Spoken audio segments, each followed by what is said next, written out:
Hello friends, it's Kendra. I wanted to do a really short video about basic roof shapes, and I'm kind of hoping to do a series about how to get started in building. I know it was something that was really overwhelming for me when I first started, so hopefully this helps someone. So what I've done here is I drew a bunch of rectangle houses. They're all the exact same size, all were just basic rectangles.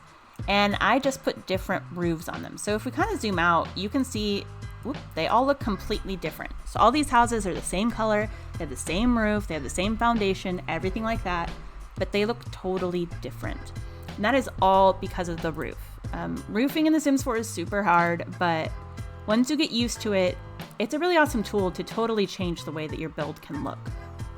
So these four, have this first roof, which is called a gabled roof.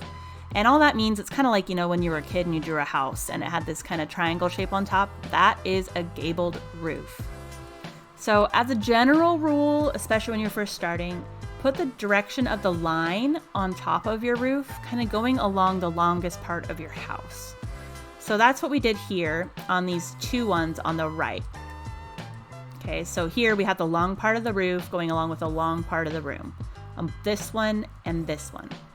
On these two on the left, we didn't do that. We put the line of the roof along the short part of the room. So that's what these two are. You can kind of see they just look sort of awkward. So like these two are the exact same room. We'll zoom in. These two are the exact same room. Everything's the same except the roof is just a different direction. So you can kind of tell like this one looked kind of awkward. This one looks like that house that I drew when I was a kid. This one awkward. This one looking a little more normal, okay? And it's just because when you do it the other direction, the roof has to get so much taller to cover the space that you end up with just a lot of empty space and your house just starts looking kind of unbalanced. Another way to think of it is in real life, it would be really expensive to build a roof like this compared to like this, It would just cost a lot more because it's a lot more materials and roofing and everything like that. So most of the time, houses are going to be roofed in the most efficient way they can be. You want the water to be able to run off, and you don't want to pay a fortune when you have to re-roof your house. So that's your basic gabled roof for just a rectangle shape. And I just put these windows here to fill the space, but you can tell they look totally normal without it. Not a big deal. These ones over here are this roof, which is a hipped roof. Hipped just means instead of being open triangle on the side, it's sort of like a pyramid shape or a trapezoid shape like this. And on these ones, it's a little bit less important. So like no matter how you draw this roof, I'll draw one for you. It's automatically going to put it in the most efficient shape. So as long as I draw this to cover the roof, it's going to make it the shape that it is. I can't rotate it the other way. It just is that way. So that's kind of one way to think about it. If you're not sure which way makes sense, you could use a hipped roof and then see which direction it goes. The downside of this is that sometimes, it just takes up less space and it doesn't give you that same blue.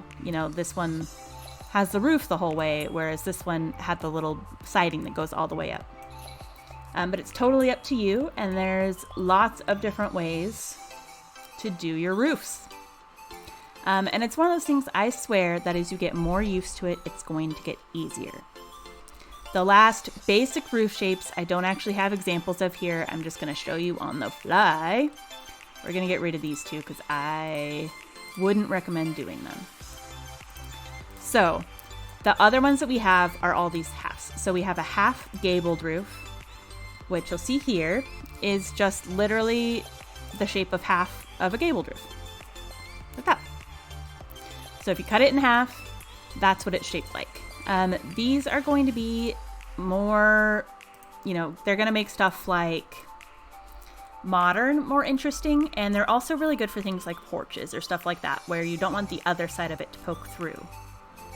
The last roof type we have is called the half hipped roof. And that, similarly, is just a hip roof, but cut in half.